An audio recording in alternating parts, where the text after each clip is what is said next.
everyone, this is Mindy Eggen and welcome back to my channel. In today's video, I am going to show you a trick that I like to do when I need to cut intricate dies. I'll be using a brand new die from the Simon Says Stamp Holiday Sparkle release. This is the Amelia Snowflake die. It is very intricate and very delicate. I'm going to die cut it from some silver and rose gold cardstock. And if you've never cut a snowflake from rose gold before, you are missing out. Okay, so to die cut this, I am bringing in my Spellbinders Platinum 6 die cut machine. And normally I have a cutting plate on the bottom, but this time I'm switching it up. My plate here is going to be my regular top plate. Then I have that snowflake taped down to the cardstock. I flipped it so the cut side of the die is facing up. And then I put the plate on top that I cut into and I run that back and forth through my die cut machine. Sometimes I'll kind of lift it up a little bit to see and make sure that it die cut thoroughly through. If not, I'll place it back onto my plates and run it through again. Now this one happened to die cut perfectly for me, so I went ahead and also used that same trick and die cut out two more using 80-pound white cardstock. These are very delicate, so I'm adding this white cardstock layer behind the silver and the rose gold just to provide a little bit more support. I'm adding little dots of my Gina K Designs Connect glue that I have in a fine tip bottle, and then I'm just kind of gently squeezing my pieces together with my tweezers to kind of help arrange that and make sure they're lining up together. I placed something heavy on them and just kind of put them off on the side for now, and now I'm going to ink blend a background.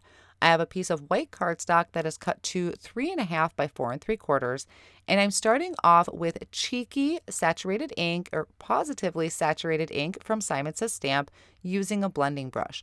Now, the corner down there that I'm starting off is actually going to be my top left corner. I just like kind of turning the cardstock. It's easier for me to ink blend. I'm starting off heavy-handed on that corner and blending down so it fades off into white. Then I'm going to intensify that corner using some blush ink. And as I work my way towards the other corner of the cardstock, my ink is kind of wearing off, which is going to also help it fade off into that white. I'm going to be keeping the snowflakes as the center of attention on my card front, but I do want to add some splatters to my background. So I'm starting with some gold glimmer metallic ink from Hero Arts mixed with a little bit of water.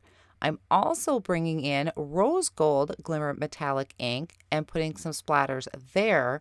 And then I'm also going to bring in some Copic White, which is really going to pop against this background.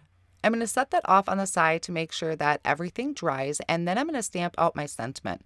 I'm going to use the Christmas Blessings stamp set. Now, this is one of my favorite sentiment stamp sets from Simon Says Stamp. I've used it numerous times on cards, mainly because all of these sentiments have a coordinating die. Now, since I've used it so much, I do consider it a great investment. I'm stamping this down in some intense black ink from Simon Says Stamp. It does stamp pretty good the first time since this one is pretty conditioned, but I am going to stamp it again mainly because I can.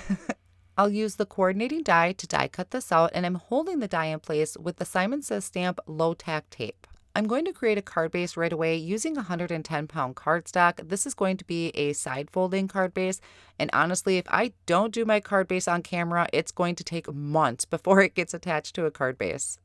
I added a piece of cardstock cut to the same size as my ink blended panel, just mainly for stability, and then I'm adding some thin foam tape behind that panel. So that's one of the reasons why I add that extra panel of cardstock, is so that way you can't see through this cardstock and see those lines of foam tape. I've noticed that sometimes with the 80-pound cardstock, I can see kind of those open areas in between the foam tape. So adding that extra layer of cardstock really helps. I went ahead and attached my blended cardstock to my card base, and then I'm adding my snowflakes, starting with that silver one up in the top corner. I'm adding dabs of glue just kind of to the main areas on the back of that snowflake, so the center part for sure, and then kind of adding lines of it going up. I didn't need to add glue to all of it because I actually don't mind it kind of zhuzhed up a little bit. So I did place something heavy on it to let that sit for about a minute. And now I have this Season's Greetings sentiment. So I did also die cut it multiple times from white cardstock, And I'm going to use that to layer this up because honestly, I don't like messing with itty bitty pieces of foam. So this is going to help add dimension. Plus, it allows me to customize instead of trying to figure out how many pieces of foam I need to make it kind of level on my card front. I can just use the cardstock. So I only cut off what I needed, which is going to hang off of the snowflakes, and I'm attaching those layers with that same liquid glue. Then once that's done, I can add liquid glue to the whole thing and place this down so it's really nice and level on the front of my card. Now my finishing touch for this is going to be adding some embellishments. I have these gorgeous champagne glitter drops from Pink Fresh Studio that I'm adding to the center of the snowflakes. And then I also have, I believe they're called Gilded Sequins. It's a really unique color that I thought matched well with my kind of peachy pink background.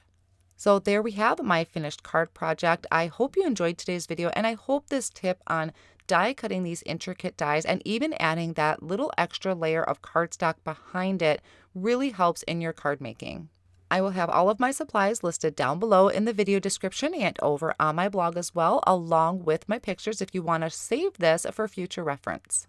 Thank you so much for joining me today, and I'll be back real soon with more inspiration from the Simon Says Stamp Holiday Sparkle release.